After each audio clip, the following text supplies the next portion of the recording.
Барлықтарыңызға сәлем, менің есімім Қыдырәлі. Бүгін кіріспе сабақ болады. Кіріспе сабақ дегенде инструмент немесе интерфейс 3D Max бағдарламасын үйретпей, жылдам рендер жасап, материал настроить етіп, 3D модельді суретке айналдыруға тырысамыз. Ал ендеше кеттік.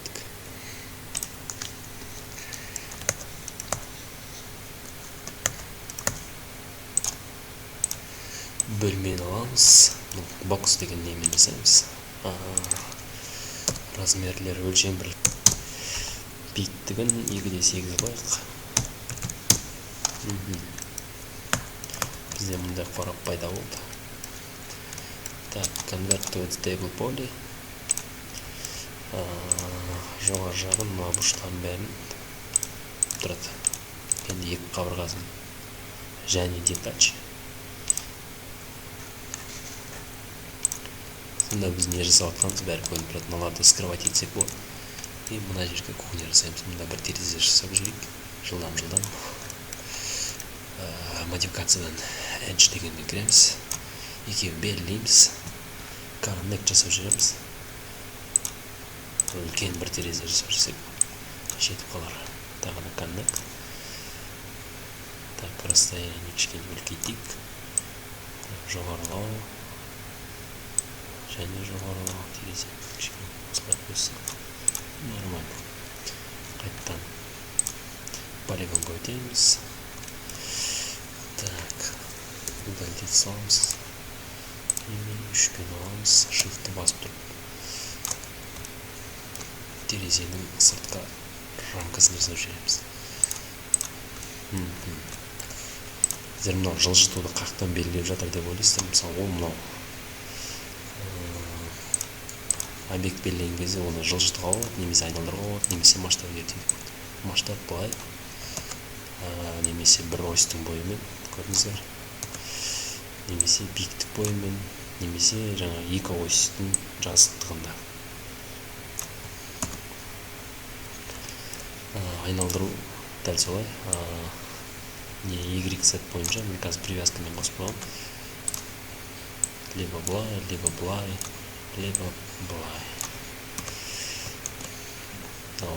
Пернетақтадағы бір кнопканы басу арқылы тез лезде ауыстыруға болады. Қазір менде айналдыруда тұр.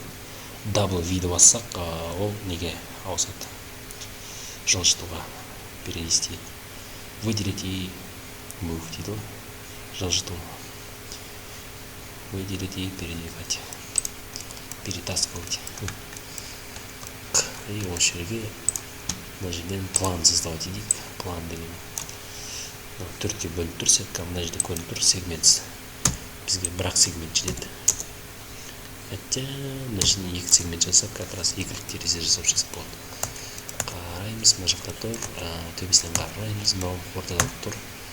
И W-ді басамыз, мына жаққа жылжытамыз. Привязка міне 2:5. Наптел осыға қосып тұрып, 2:5 болу керек. 2:5 болса дұрыс қозғалады. Сіздің битті қараған кезде. И мышканың оң жағын басып, оны настроить етіп болады. Vertex деген ол ұштары. Маған еще midpoint керек. Midpoint деген ортаңға несі, белгіленетін жері. Қосып қоямыз и мына жерге ортасына қойғанымыз как раз бізге керек не. Енді бұны convert to editable poly. Editable poly деген ол кез келген объекті редактируемый полигон деген объектке айналдырады. Ол былайша айтқан кезде өзгертуге ыңғайлы полигондық система. Ол editable poly жазылып тұр міне. Біріншісі ол vertex және точкалар бойынша басқан кезде, мысалы, точкалар белгіленеді. Міне қараңыздар. Точка бойынша былай өзгертуге болады. Модификация жасауға болады.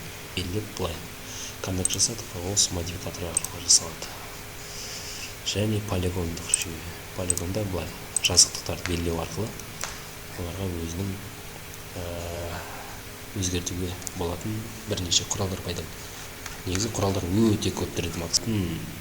Негізі 3D Max-тың ішіндегі құрылғылардың ішінде 10%, 20%, грубо говоря, 20% қолданылады негізі. Қалғандары қатты қолданыла бермейді. Қолданылатын негізгі нәрселерді үйретеміз. Так, мына группка десек, әрбір полигонға бөлек-бөлек беріледі. Бай полигон керек бізге. Так, примерно пластиковый терезенің несін где-то 50 деп алайық. Окей. Интерді бастық. Так, бізге осы жарап та бар. Енді экструдқа кіреміз. Экструд деген былай жасайды функциясы. Выдавливать дейді орысша, қазақша ішке кіргізеді немесе шығарып жібереді. Так, ендеше мына жерге 20 деп берейік пластиктік терезеге. Бөліп тастайық. Детач және атач. Атач қосу, детач деген бөліп тастау. Детач. Сөйту үшін ғана жазылып, мәтінсі мен вообще жазбаймын. Windows терезелер. Жоғарыдан қараған кезде терезе шетте қалып тұр. Біз оны ортасына қойып жібереміз. Нелеріне, қырларына, қырлары. Үйдің өзін соққан кезде бұрышы 90 градус болғанда жақындап қарасаңыз 3 мм, 2 мм жиілінген немесе дөңгелектен тұрады. Так, ол үшін біз чемперді басамыз. Жақындатып қарап көреміз. 1 мм емес, бізге сегмент жоғалады. Енді бұрыштан қарап көреміз. Сегмент 3 аз екен, одан көбірек берейік. 4. Міне ендеше біздің тереземіз. Тереземіз енді шын өмірдегі терезеге ұқсады, сәлде болсын. Бұны отырып бірнеше жасау болады. Біз бүгін бірақ қысқа видеоурок жасайын деп жатырмыз. Сол үшін қатты қарастырмаймыз. Так, бокс, енді кухняны жасайық. Бір размерін өзгертеміз қазір. Так, мына жерден 2 метр дейді. 2 метр былай, 2-де 8 былай болып тұр ғой. Так, 2 метр бізге мүмкін емес, өйткені кухня 60 сантиметр болады. Биіктігі 850 болады. Біз бірақ 820 дейміз. Өйткені 30 ол кухняның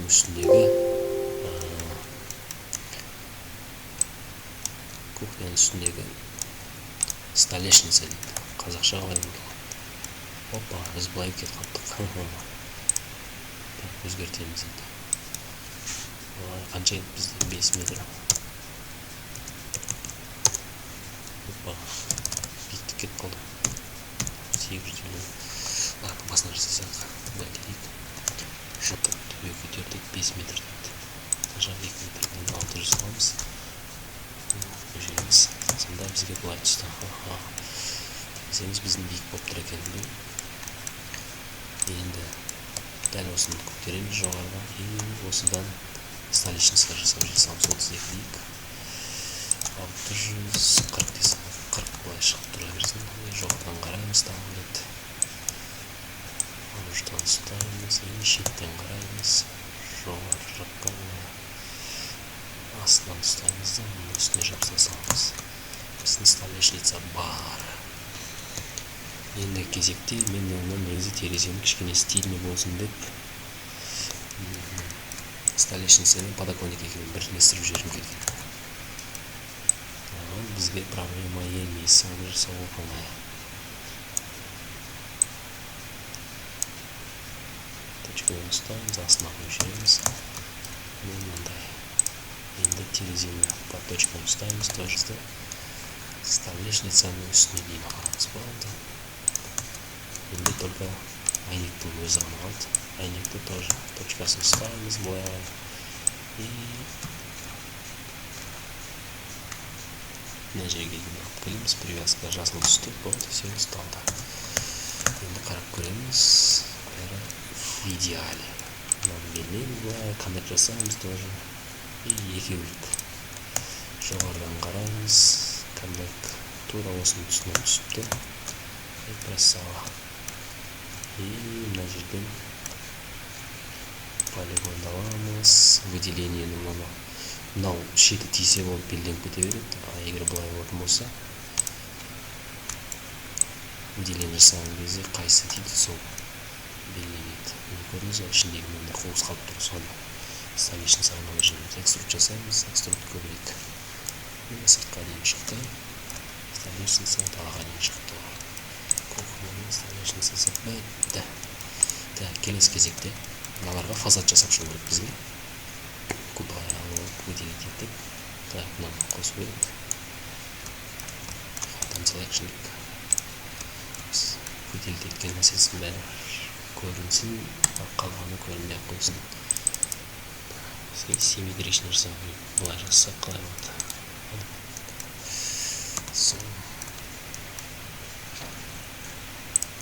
Мыналарға қайттан көріп жасап істейік. Мынау қайдан пайда болды?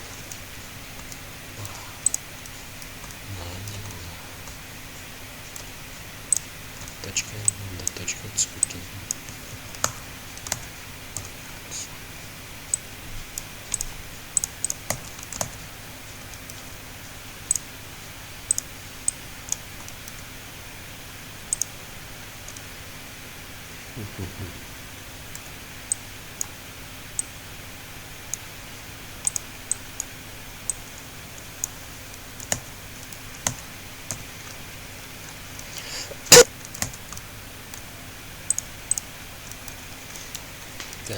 Бізде кухня мына жерге дейін жоғарыға 700 дейік.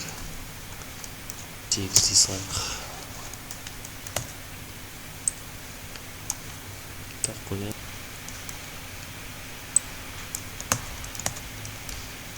Так, 710 өте көп кетті. Конвертуетті выполнили. Қазір біз технологиялық процесті бұл жерде на 3D Max бағдарламасының возможность мүмкіндіктерін көрсету басты приоритетте. Кейінірек по технологиям, по мебельдің размерлері бойынша жасауға болады. Мысалы, столешницаның размері қанша болу керек, толщинасы қанша, және мынау фасадтардың размері қанша деген сияқты. Терезенің профильдің шын қазір айтқанымдай 3D Max бағдарламасының мойка, ыдыс аяқ жуатын жер. Терезенің алдында қазір сондай мода болып отыр интерьерде. Демек, мына жерде мойка болатын болса, мына жерде жасайық. Так, ол үшін біз аламыз да. Бұра белгілеп аламыз. Мына жерден мына ортасына не қоямыз. Мынаны көтеріп кетеміз, жоғары жаққа қоямыз. Мына жерге қоямыз. Тұра берсін. Мынаны кнопкамен қосып отырмын. S деген кнопканы басам. S басам, қосылады, S басам, өшеді. Привязка деген мынау. Кез келген затты ұстауға ыңғайлы. Мына екінде. Енді жоғары жаққа верхний шкаф жасайық. Оны былай аламыз да, осыны дәл осыны көтеріп саламыз. Так, мына полигондар керек емес, шет жақтарынан бәрін. Былай удалить салайық. Потом 3 деген мынау артық кеткен жерлер. Так, біз астыңғысын 600 болдық. Кухняда стандарт бойынша үстіңгі верхний шкафтар олар 300 болу керек ширинасы. Аламыз да тура соның снэп қосамыз, тура соның жартысы 300. Міне кухня. Енді осыларға фасад лик. Фасадты былай алып келіп қояйық, копировать етіп. Так, жоғары. Так, секіріп тұр екен. Енді осыны жақтым сюда дейсің. Бұнда қойдық, енді баточкан жоғары жақта алдық. Бұнда адамның бетін тип қалу деген сияқты возможно нелер бар. Минустар бар. Қазір көрсетейін сіздерге. Шын өмірде бұндай болған дұрыс емес екен. Бұлай ашқан кезде есікті адам бетіне тип қалу мүмкін. Бұл өте ыңғайсыз. Там жоғарғы ережелер, осындай дизайнерский ережелерді үйрететін боламын. Бұл жақтан алайық. Былай жасасақ. Екі фасад жасасақ сондықтан аламыз. Бір жағына точканы белгілеп аламыз, ортаға дейін белгілейміз. Алып екіншісін копировать етіп қойып жібереміз. Сонда бізде екі есік пайда болады. Мәселен,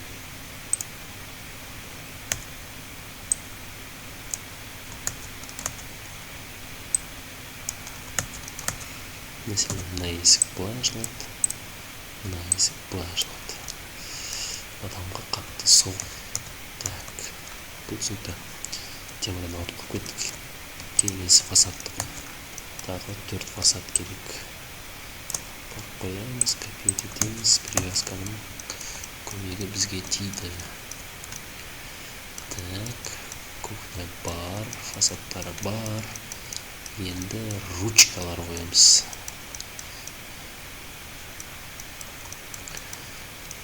Ручкасыз мүмкін емес. Так, мынаның рабочий пространство дейді, ол астыңғы кухняның сүйек. Оны біз былай жасаймыз. Столешницаның үстінен бастап бокс создавать етеміз. Жоғарыға тартамыз. И мына жерде размер 600 деп береміз. Және соны дәл столешницаның үстіне қоямыз. Столешница көк.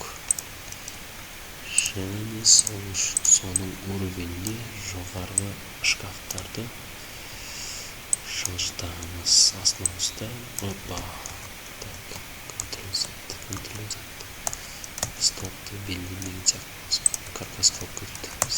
Бұл кухняның дұрыс размері.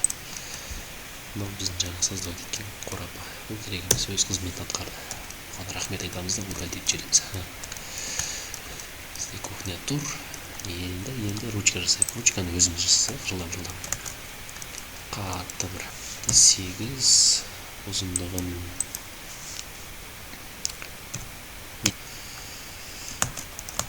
көрейік. Зум қай жерде тұру жасайық. Захватты жақындатайық. Қайттан сол процесті қайталаймыз. Зум басамыз. Z деген кнопканы бассаңыз, жоғалтылған объекті сразу тауып береді. Белгіленіп тұрған объектіні жұмыс жасаватқан кезде жоғалтып аласыз ғой. Сол белгіленген объектіні тез табу үшін Z деген кнопканы бассаңыз сразу тауып береді. Так, біз режим ребро екіншісіне өттік. Режим точки и жоғарғы қарай өтейік. Бұл точканы жылжытайық. Так, маған өтеміз. Біз көрмей тұрған жерге белгілей салсақ болады. Қиналып дәл сол жерде экструд жасаймыз. Сыртқа қарай кетті. Окей, қалаймызсын. Он болса, ладно. Потом белгілі болады. Зум басып қойық. И аламыз дизайнды. Болса.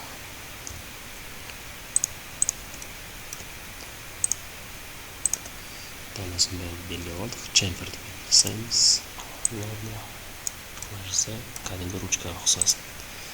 Тез қарапайым жасалған ручканы қатты судить етпеңіздер.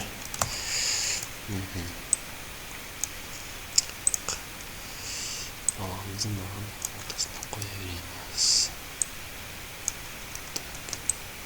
Верхний фасадтардың бәріне ручка қойып шайық.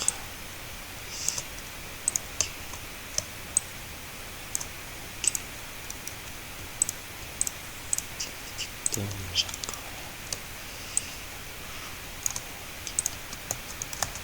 біздің кухняда барлығында ручка бар. Высотасын қараймыз да,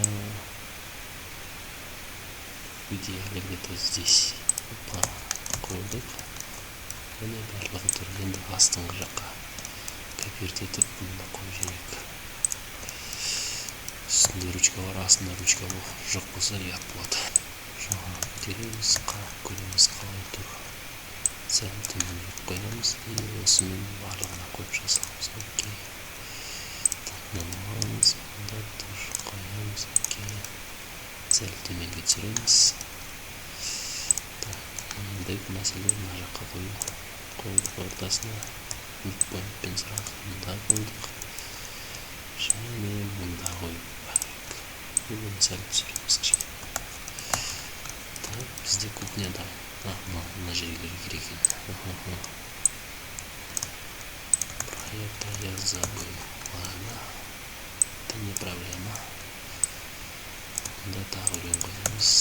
Бізде кухня дайын. Так, мына жерге мойка қою керек. Рендер настройкасын жасай беру керек уже. Так, пол. Опа, пол самый главный.